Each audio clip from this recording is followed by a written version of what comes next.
Pemirsa selamat datang kembali di podcast Inside Government dan kali ini saya bersama dengan Direktur Universitas Terbuka Gorontalo Bapak Safriansyah. Apa kabarnya Alhamdulillah Bapak? baik dan Alhamdulillah. sehat. Kesibukannya saat ini apa sih Pak? Ya seperti biasa, Mm-mm, memantau perkembangan jumlah mahasiswa yang mendaftar mm-mm. dan melayani dalam persiapan ujian akhir semester di Universitas Terbuka Gorontalo. Oh berarti sekarang di UT lagi buka pendaftaran ya Pak? Ya. Sekarang lagi proses pembukaan pendaftaran, Mm-mm. kemudian diiringi dengan persiapan ujian akhir semester untuk mahasiswa yang sudah berjalan. Berarti sibuk menuju Lebaran, sibuk sekali Pak. Ya itulah tupoksi kami di sini. Oke, Bapak kita bahasnya soal terkait dengan persiapan atau lulus kuliah langsung kerja, apalagi Hmm, peran kampus di dunia nyata. Kalau Bapak betul. melihatnya bagaimana itu, Pak? Iya, memang ini merupakan tantangan bagi seluruh perguruan tinggi ya, Mm-mm. dalam rangka mencetak lulusan yang mana dia harus mempertimbangkan perkembangan sekarang. Perkembangan sekarang kan dinamis, Iya. perubahan sangat cepat, Mm-mm. terutama di era digitalisasi. Mau tidak mau perguruan tinggi juga harus update, memperbaiki masing-masing sistem dalam rangka mencetak lulusan. Tantangan yang utama adalah bagaimana meningkatkan akses pendidikan bagi masyarakat Mm. dalam rangka mencetak lulusan yang eh, banyak, ya kan? Artinya itu dari sisi kualitatifnya, Iya, jumlahnya. jumlahnya. Karena kalau jumlahnya banyak lulusan berarti banyak pilihan. Mm. Mm. Itu yang pertama. Mm. Dan tantangan sekarang angka partisipasi kasar mahasiswa di Indonesia itu masih rendah. Mm. Itu mungkin sekitar 32% saja. Iya. Dibanding dengan Malaysia itu sekitar 45%. Mm. Mm. Jumlah mahasiswanya gitu kan. Mm.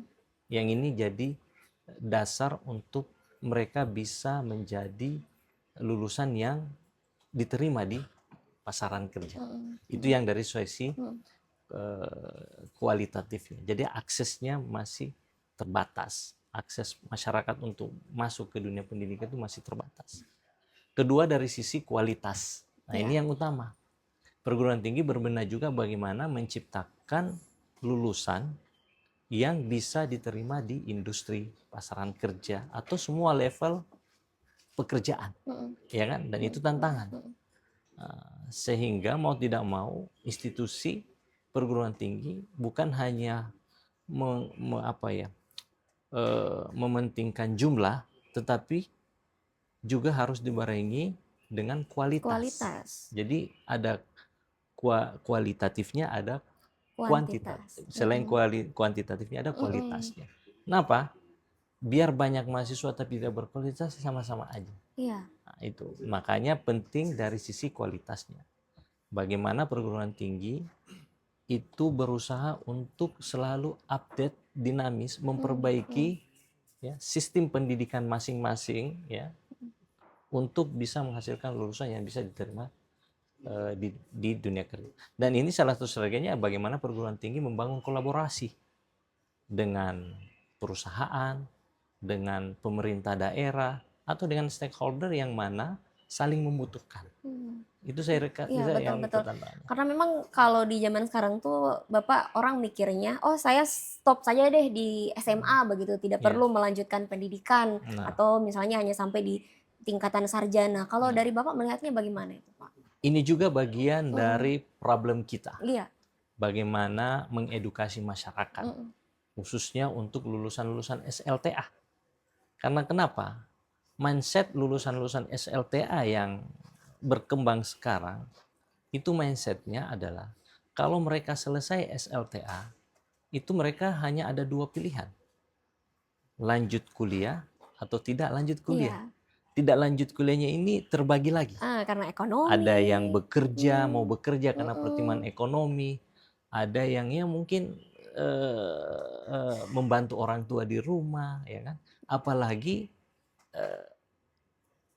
lulusan SLTA yang tinggal jauh dari akses pendidikan. iya, di Apalagi pelosok desa, berpikir daerah-daerah heeh, yang jauh dari pusat akses pendidikan biasanya ya jauh dari akses perkotaan lah. mhm, Karena mereka bayang kalau saya mau kuliah berarti saya harus ke kota, meninggalkan saya punya kampung, daerah, yang mana ketika daerah ini saya pergi itu membutuhkan biaya. Iya.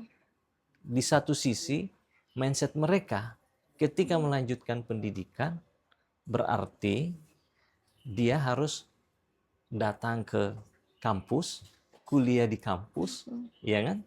Ujian dan bahkan sampai wisuda ke kampus. Otomatis saya harus tinggalkan rumah saya di kampus, di desa, ya kan? Sehingga apa? Menimbulkan beban ekonomi. Mau tidak mau harus ngekos, ya kan? Kebutuhan sehari-hari. Sehingga mungkin itulah mindsetnya berpikir kalau begitu saya nggak usah kuliah Tidak usah dulu. kuliah Nah, karena di satu titik pada saat tahun ini mungkin dimaklumi.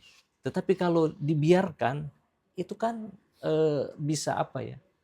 Menyebabkan timbulnya permasalahan lain ya kan? Iya. Muncul pengangguran, ya kan? Nah, bagi yang berinisiatif bekerja, berusaha sampai ini, itu juga ada tantangan lainnya. Ketika dia sudah berusaha, bekerja, dan sudah memenuhi dan mapan dalam pekerjaan, apakah dia mentoknya sampai situ saja? Iya. Tidak kan? Pasti dia mengembangkan, wah saya nggak enak nih kalau hanya SMA, saya harus bangun relasi gitu kan, apalagi dia pengusaha gitu kan, wira swasta. Oh saya harus perbaiki, saya punya kompetensi dulu gitu kan. Nah inilah kesempatan bagi masyarakat, di situ yang kita berikan edukasi bahwa 1-2 tahun ketika SMA tidak mampu kuliah dimaklumi karena mungkin alasan keterbatasan ekonomi dan waktu dan lain-lain. Tetapi Jaraknya. ketika sudah mapan dalam pekerjaan, jangan pernah lupakan untuk melanjutkan pendidikan. Betul. Karena pendidikan adalah investasi. Iya. Semakin tinggi investasi ini pasti juga terasa hasilnya. Betul Pak. Karena memang di mindsetnya orang-orang saat ini ya mungkin hanya stuck di sana saja di Betul. tingkat SLTA tadi. Kemudian juga Pak, kalau dibilang juga padahal masih banyak begitu perguruan tinggi yang menawarkan untuk bisa kuliah di mana saja, Betul. kuliah jarak jauh, Iya. apalagi universitas terbuka di Gorontalo. Iya. Boleh sedikit dijelaskan Pak terkait dengan universitas terbuka Gorontalo? Iya, siap. Jadi universitas terbuka itu adalah salah satu perguruan tinggi negeri yang didirikan oleh Presiden Soeharto ya, pada tahun 1984. Jadi universitas terbuka itu awal didirikannya, kita kilas balik sedikit, itu karena daya tampung siswa SLTA dulu, bayangkan tahun 84, 85 gitu kan. Iya. Itu perguruan tinggi tidak sanggup menampung. Jadi jumlah lulusan SLTA maupun dengan serapan perguruan tinggi untuk masuk ke perguruan tinggi itu tidak terserap. Sehingga pemerintah waktu itu memberikan alternatif. Ya, kenapa? Supaya itu tadi semua lulusan bisa meningkatkan kompetensinya, bisa terserap. Itu waktu dulu loh zamannya gitu kan. Iya, zaman dulu kan banyak yang banyak daftar yang ya. terdaftar. Nah, cuma bayangan kita waktu itu kan yang namanya kita masih mengadopsi sistem pendidikan konvensional yang wajib ada proses pembelajarannya tatap muka. Ketika pemerintah memberikan alternatif, waktu itu memang masih alternatif. Oh, kalau dulu masih alternatif. Iya kan? Dulu diutamakan bagi yang sudah bekerja tapi belum sarjana. Iya kan? Contohnya mungkin guru-guru, ya, pegawai-pegawai ASN. Dulu kan masih tahun 80-an itu kan masih muda kita jadi ASN gitu kan. Bahkan lulus SMA pun kalau kita dekat dengan pejabat disediakan bisa langsung bisa gitu, Pak, langsung ya. Tapi sekarang kan itu dulu. Nah, jadi sejak 84 itu di Indonesia sudah mengenal dua mazhab pendidikan, yaitu pendidikan tatap muka atau konvensional dan pendidikan jarak jauh. Dan ini konsepnya sangat berbeda. Konsepnya bagaimana itu, Pak? Nah, kalau sistem tatap muka itu mewajibkan memang harus proses pembelajarannya harus dalam satu ruangan. Ketemu antara dosen dan mahasiswa. Terstruktur, terjadwal. Proses pembelajaran berjalan, diskusi, ya kan? Sampai proses penilaian akhir. Nah, itu konvensional dan itu sudah dimaklumi. Mulai dari TK, SD, SMP, SLTA dan perguruan-perguruan tinggi pada umumnya di Indonesia itu sudah menerapkan tatap muka. Di UT itu kebalikan. Universitas terbuka, sehingga dari awal dulu alternatif. Iya. Karena sistem jarak jauh. Karena sistem jarak jauh tidak dibatasi oleh ruang. Ruang Tidak tidak mesti dibatasi harus oleh jarak. jarak. Nah, sehingga sistem jarak jauh tidak mesti harus ada pertemuan tatap muka antara dosen dan tetapi ada fasilitas, ada media menjembatani proses pembelajaran. Nah, itulah yang disiapkan UT dalam memberikan layanan kepada mahasiswa dalam proses pembelajarannya. Nah, nanti menjadi pilihan utama universitas terbuka itu ketika kita Indonesia dilanda yang namanya COVID-19. Ingat kan? Oh, pas COVID-19 sekali itu ya Pak ya dengan jarak jauh. 2020. Kalau waktu itu mungkin musibah, Iya. tapi universitas terbuka itu Itu mengambil menganggapnya hikmahnya berkah untuk universitas terbuka. Kenapa? Membuka mata masyarakat bahwa dulunya yang tidak mungkin proses pembelajaran yang proses jarak jauh terbuka itu dibuka mindsetnya bahwa ternyata bisa. Iya. Dan alhamdulillah UT menjadi pelopor pendidikan jarak jauh bagi perguruan tinggi yang menerapkan tatap muka. Karena mau tidak mau dia dipaksa. Kan namanya darurat kan. Waktu itu kan memang masih harus ketika terbiasa waktu begitu. Lockdown. Ya kan? Semua proses interaksi nggak boleh ada, termasuk satuan pendidikan pun. Jadi terbilang begini Pak, universitas terbuka mungkin universitas lain yang awalnya karena mereka terbiasa tatap muka harus membiasakan di sistem daring. Tapi untuk universitas terbuka mereka sudah terbiasa dengan sistem daring ini. Makanya kita tidak goyang. Bahkan kitalah yang menjadi pelopor, pembina untuk begini loh sistem pendidikan jarak jauh yang sebenarnya.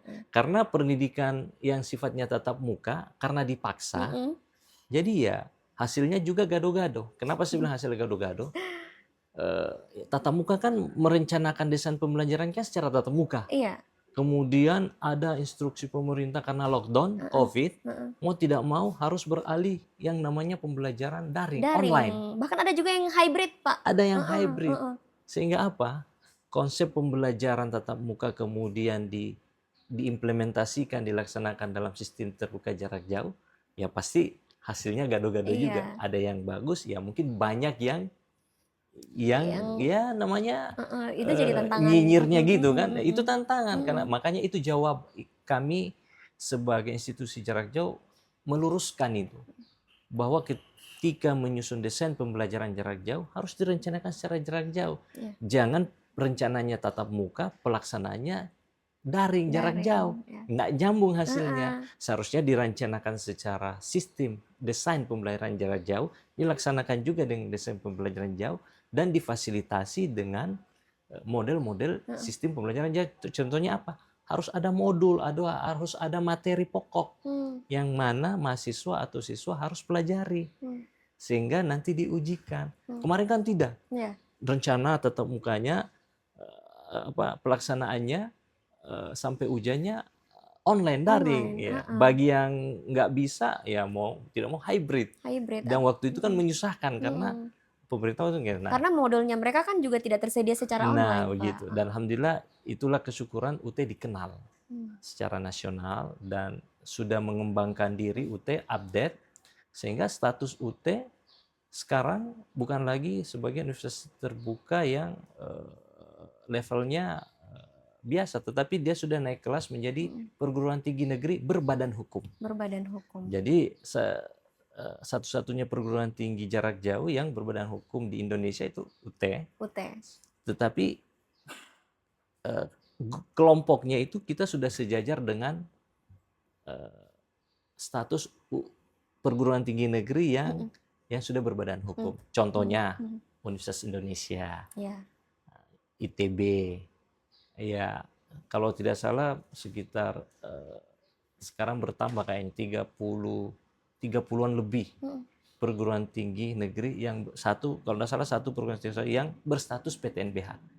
PTNBH itu adalah perguruan tinggi yang mana dituntut untuk bersaing secara bukan lagi nasional tapi internasional. Internasional. Karena untuk World class mencapai, university. iya Pak, karena mencapai untuk sampai di titik PTNBH itu ya Harus. tidak gampang gitu ya Dan Pak. itulah salah satu ciri perguruan tinggi berkualitas. Iya, betul. Dan ini menjawab keraguan masyarakat yang ingin kuliah di Universitas Terbuka Gorontalo, karena tadi juga biasanya ada yang bilang, Pak, oh kuliah di UT itu kan kampusnya orang tua begitu, atau yang bisa kuliah di situ hanya yang orang sudah Yang sudah bekerja. bekerja. Nah, gimana menjawab itu, Pak? Nah, ini juga pelurusan gitu kan, sebagai edukasi juga bahwa dengan perkembangan sekarang, ya kan, dengan alasan yang tadi dijelaskan bahwa tidak semua lulusan SLTA Iya. masuk ke perguruan tinggi yang mungkin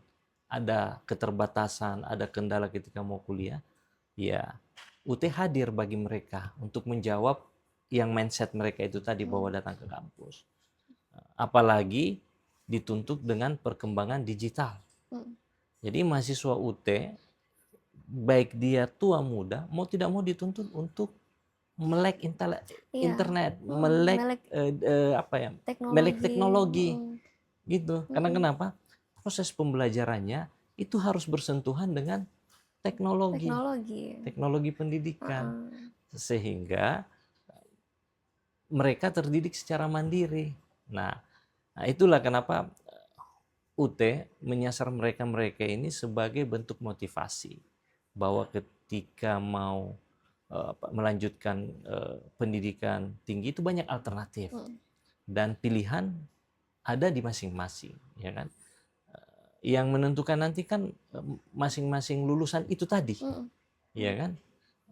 Bukan hanya secara ijazah, tetapi ketika dia mendaftar di suatu dunia kerja, apalagi yang sudah bekerja tidak masalah. Kalau yang sudah bekerja kan tinggal bagaimana dia menyesuaikan karirnya. Kalau yang belum, dia mendaftar bersaing dengan perguruan tinggi lain. Jadi output untuk masuk ke perguruan tinggi bukan hanya ijazah, tapi yang utama adalah karakternya dia. Dan masuk di UT harus punya karakter. Ya mungkin sama dengan karakternya mandiri. Mandiri itu tidak mesti harus belajar sendiri, tetapi karakter kemandirian itu adalah bagaimana mengatur proses pembelajaran, ya, selama dia kuliah dengan proses kesibukan dia bekerja. Jadi disitulah dituntut untuk bisa mengatur waktu. Itulah yang namanya mandirinya gitu. Kemandiriannya di situ. Dan ketika itu terbiasa terbangun, ditambah dengan kompetensi keilmuan, kan banyak prodi kan. Di setiap perusahaan atau institusi kan bukan hanya satu prodi yang diterima. Yang ngurusin keuangan kan pasti orang akuntansi, manajemen. Yang ngurusin produksi siaran kan pasti orang komunikasi, ya kan. Yang ngurusin maintenance aplikasi kan pasti orang IT. Kan semua butuh. Semua kan pasti ada bidang-bidangnya juga, Semua ada Pak. bidang-bidang. Tetapi untuk memasuki itu kan yang utama adalah bagaimana kemandirian belajarnya. Dan ini lulusan program ini wajib diberikan kepada mahasiswa untuk digeluti gitu. Jadi masuk di itu memang tingkat kemandiriannya itu harus betul-betul ditingkatkan. Jadi kelihatan nih Pak bahwa di UT itu peran kampus di dalam dunia nyata itu sangat terlihat dari dituntut untuk melek digital, kemudian mandiri dalam segala hal, terus juga bisa menguasai sesuai bidangnya. Ini adalah poin yang kebermanfaatan begitu yang bisa didapatkan dalam kampus Universitas Terbuka. Dan itu modal utama mereka untuk bisa bersaing di dunia kerja, untuk mendapatkan pekerjaan. Ya kan? Meskipun kita jago, tapi tidak bisa mandiri, ya kan? Meskipun dari sisi keilmuan kita menguasai, tetapi dari sisi kemandirian, mandiri kan bagian dari karakter. Karakternya kurang, pasti perusahaan, biar kamu jago, kalau tidak bisa mengikuti sistem aturan saya, ya nggak mungkin saya terima. Nah itu bagian dari karakter. bagaimana mandiri menyesuaikan lingkungan kerja yang tempat kita bekerja. Nah, kalau bicara soal persiapan untuk masuk dunia kerja ini Pak, ini untuk mahasiswa yang belum bekerja, kuliah di Mm-mm. Universitas Terbuka Gorontalo. Iya, Hal yang perlu mereka siapkan pastinya skill, nah gitu. betul. Skill, kemudian juga tadi kemandiriannya Iya, memang harus betul-betul untuk diasah betul. begitu ya Pak. Kalau di UT sendiri, kira-kira apa sih Pak perannya untuk menyiapkan mereka ini? Jadi tidak hanya fokus di akademiknya saja begitu, Iya, sehingganya mereka bisa bersaing di dunia kerja. betul. Jadi yang disampaikan oleh Mbak itu betul, Mhm. tetapi yang lebih betul adalah ketika dia masih berstatus mahasiswa belum lulus, ya hal utama harus fokus dulu supaya dia selesai. Iya, iya. Artinya selesai mendapatkan ijazah untuk bersaing. Dan skill, kemudian pengetahuan, knowledge-nya itu akan berjalan dengan proses pembelajaran yang dialami selama berstatus jadi Mahasiswa. mahasiswa. Jadi targetnya adalah fokus dulu sampai selesai. Nah, proses pembelajar ketika dia masih status sebagai mahasiswa, kita sebagai perguruan tinggi itu memberikan kegiatan-kegiatan yang bagaimana memberdayakan mahasiswa. Sebagaimana juga program dari pemerintah dalam hal ini di bawah Kemendikti-Saintek, kita ada program kewirausahaan, ada program pelatihan kemahasiswaan. Di UT Gorontalo sendiri, itu setiap semester itu mengadakan kegiatan kemahasiswaan. Salah satu contohnya adalah public speaking. Jadi yang pesertanya mahasiswa yang sebagai melaksanakan itu, dia sebagai peserta pelatihan itu untuk melatih skillnya dia. Skillnya. Bukan hanya itu, mungkin juga ada kita buatkan pelatihan jurnalistik, pelatihan motivasi, yang mana membentuk karakter mereka. Pelatihan dibutuhkan pelatihan kewirausahaan.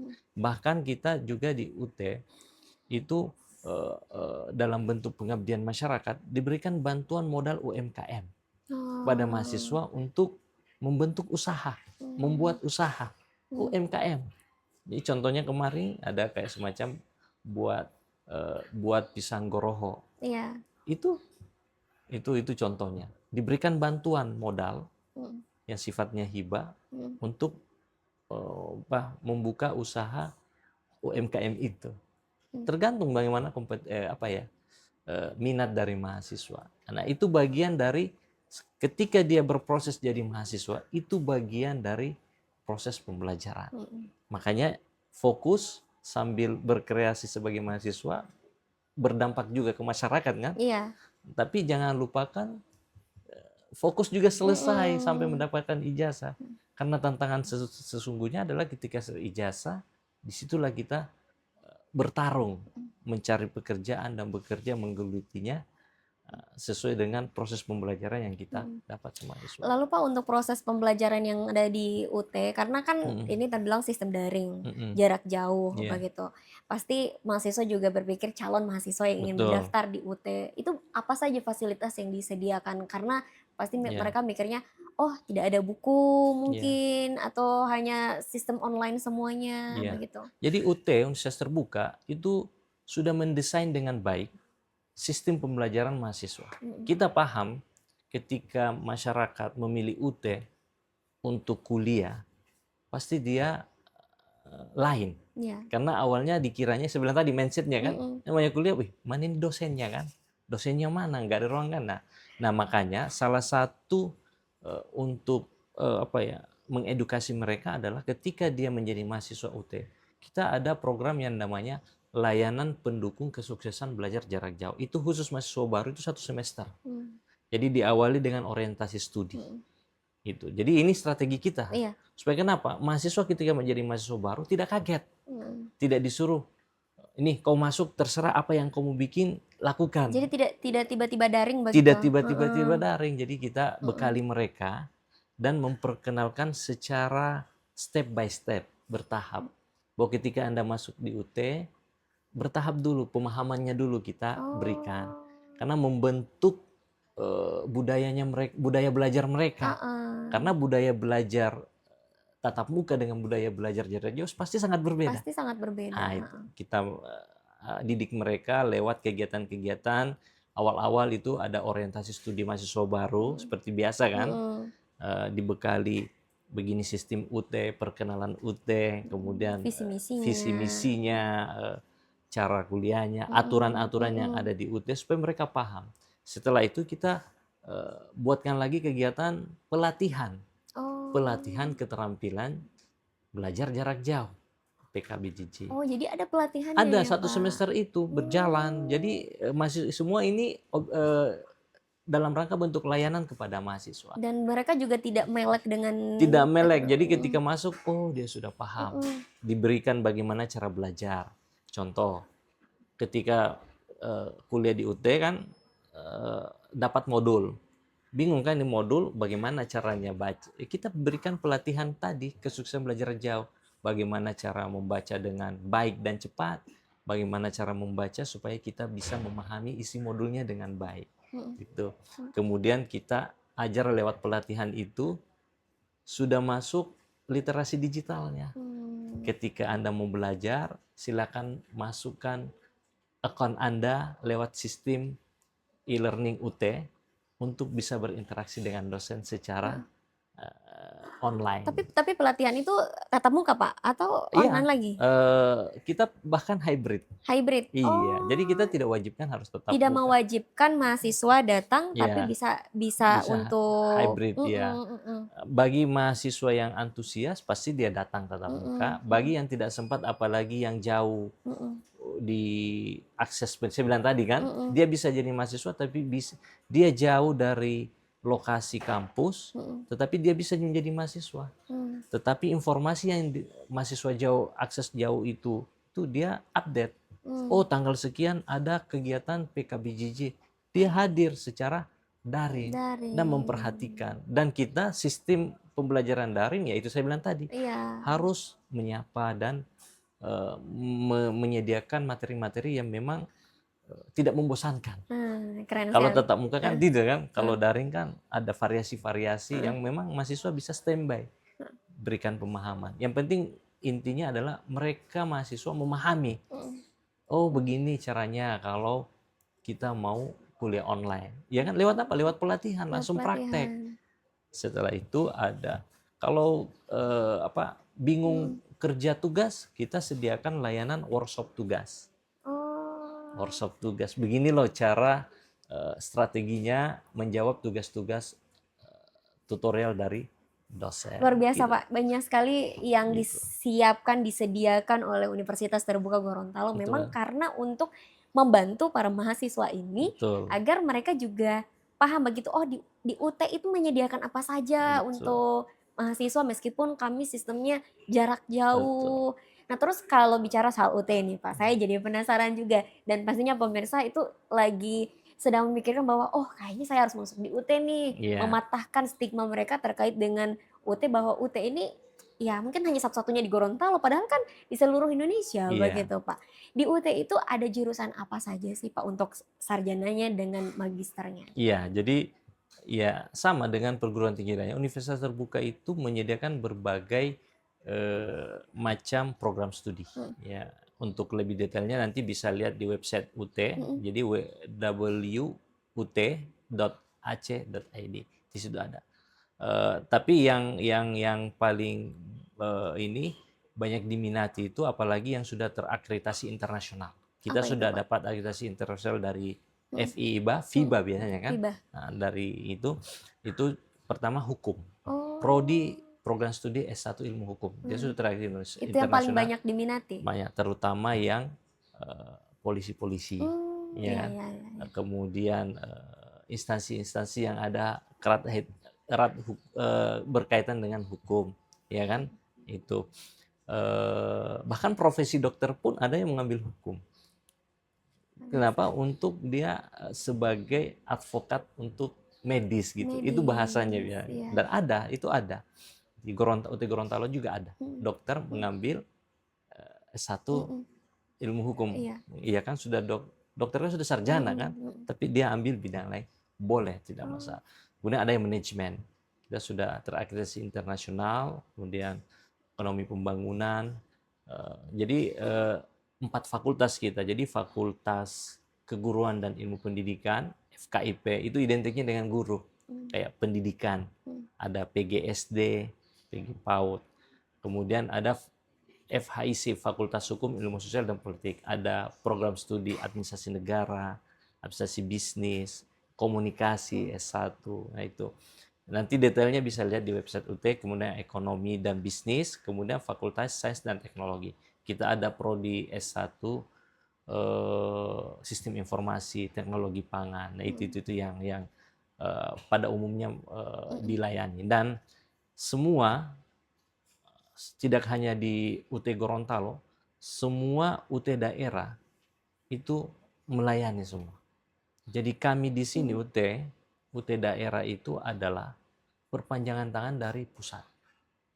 Jadi kita adalah unit UT daerah untuk menjalankan kebijakan dari rektor. Baik dari sisi kurikulum, operasional, ya kan, sampai SDM dan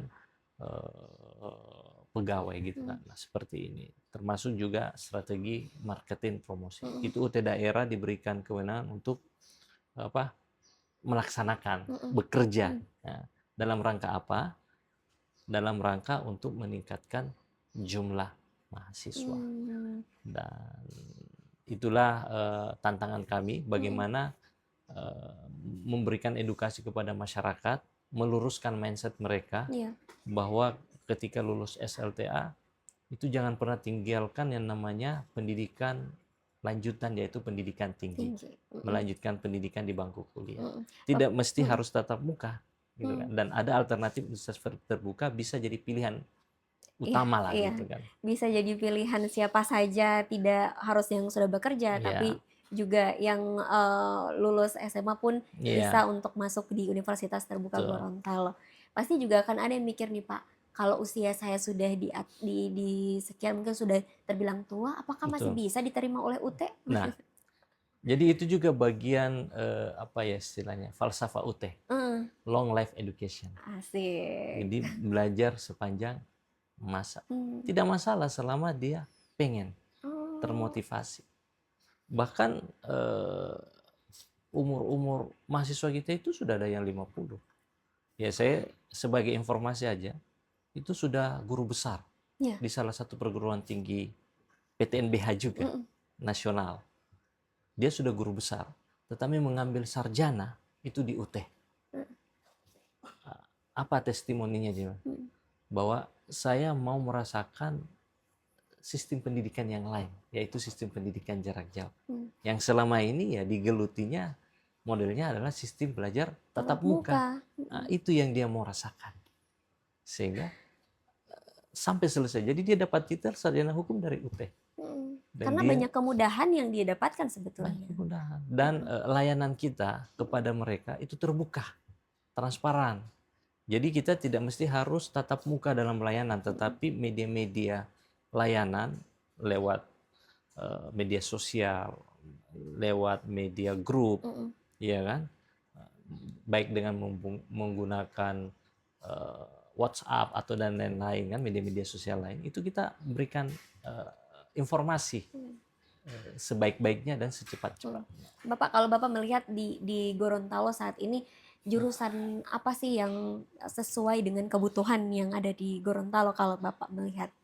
Iya, kalau saya lihat di wilayah Provinsi Gorontalo, sesuai dengan karakter fisik atau karakter geografisnya, memang ada beberapa prodi yang cocok gitu kan.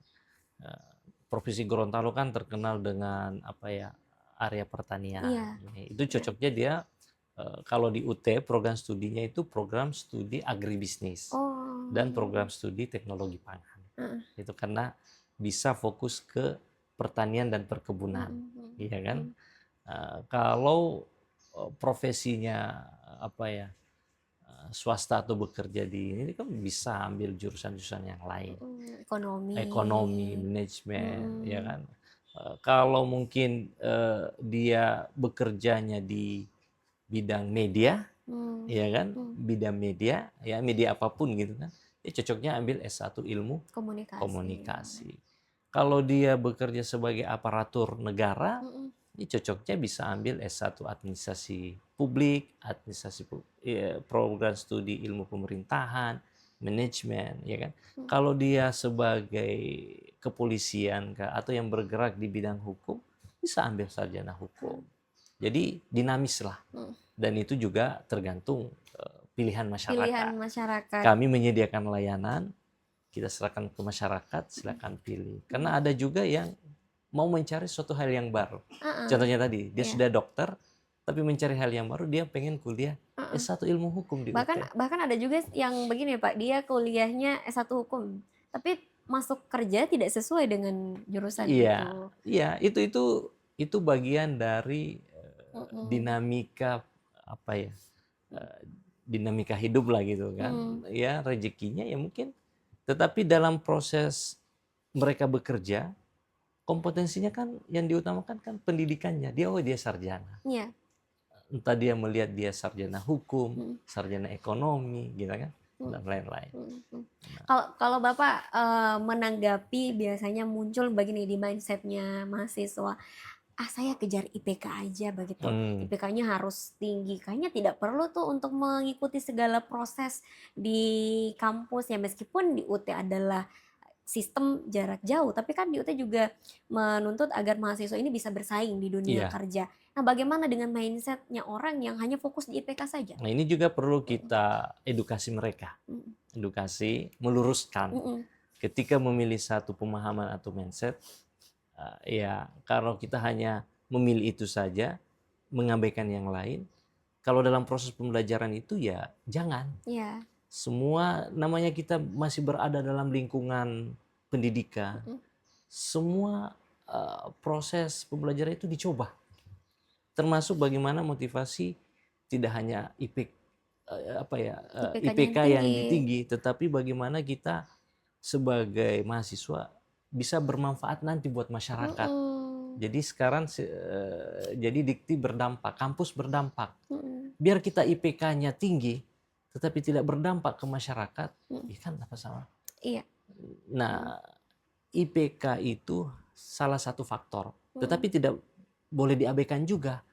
Karena ketika bersaing di dunia pekerjaan, standar formal ya IPK, ya kan? Nah, itu juga penting. Betul Pak. Jadi, tetapi yang harus diluruskan adalah jangan hanya memfokuskan satu, tetapi yang lain diabaikan. Betul itu Pak. Nah, IPK itu yang harus diluruskan. Iya, IPK itu memang adalah salah satu alasan bisa kita kerja di mana saja, tapi juga satu hal yang paling penting adalah attitude kita juga. Itu memang harus dikaitkan dengan skill yang kita punya, kompetensi, kualitas, dan semuanya yang harus kita siapkan ketika masuk dunia kerja. Dan saya kira itu tidak bertentangan.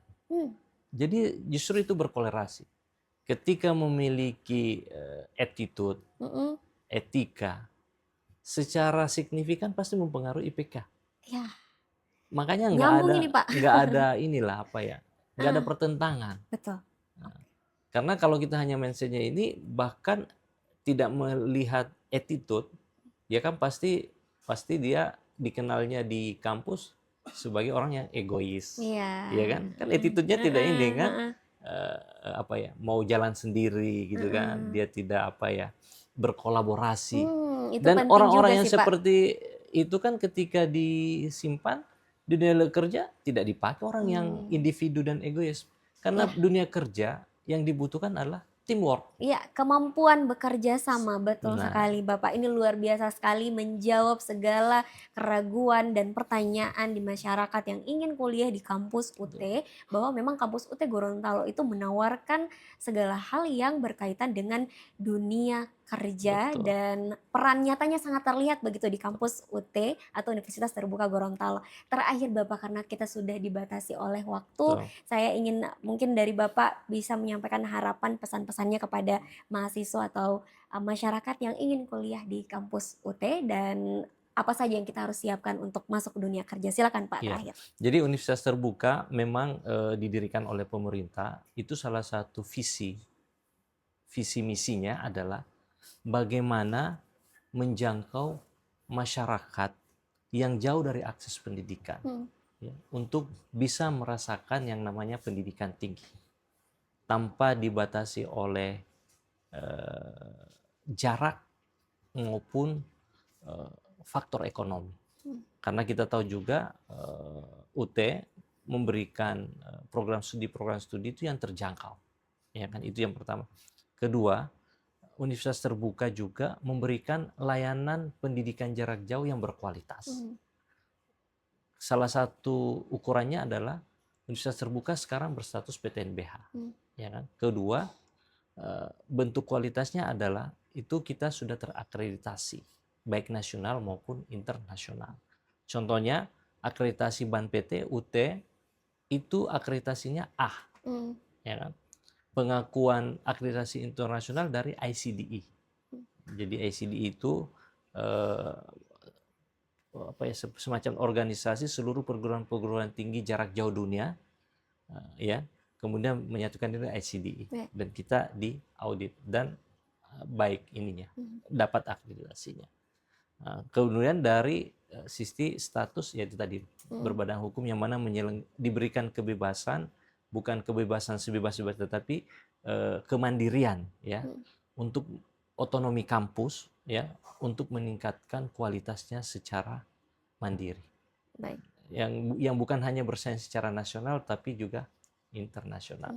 Kedua, bagi masyarakat yang mungkin terbatas informasinya, bahwa memilih pendidikan tinggi atau perguruan tinggi itu memang kita harus selektif, gitu kan? Selektif. Selain hanya selektif, kita juga harus lihat profil perguruan tinggi, ya kan? Nah, UT meliterasi masyarakat bahwa ketika selesai SLTA jangan pernah berhenti untuk melanjutkan pendidikan. Tidak mesti harus tahun ini bagi lulusan yang baru, ya. Mungkin pilihannya mau bekerja atau dan lain-lain. Tetapi ketika sudah mandiri dalam bekerja, mandiri dalam hidup, tetap harus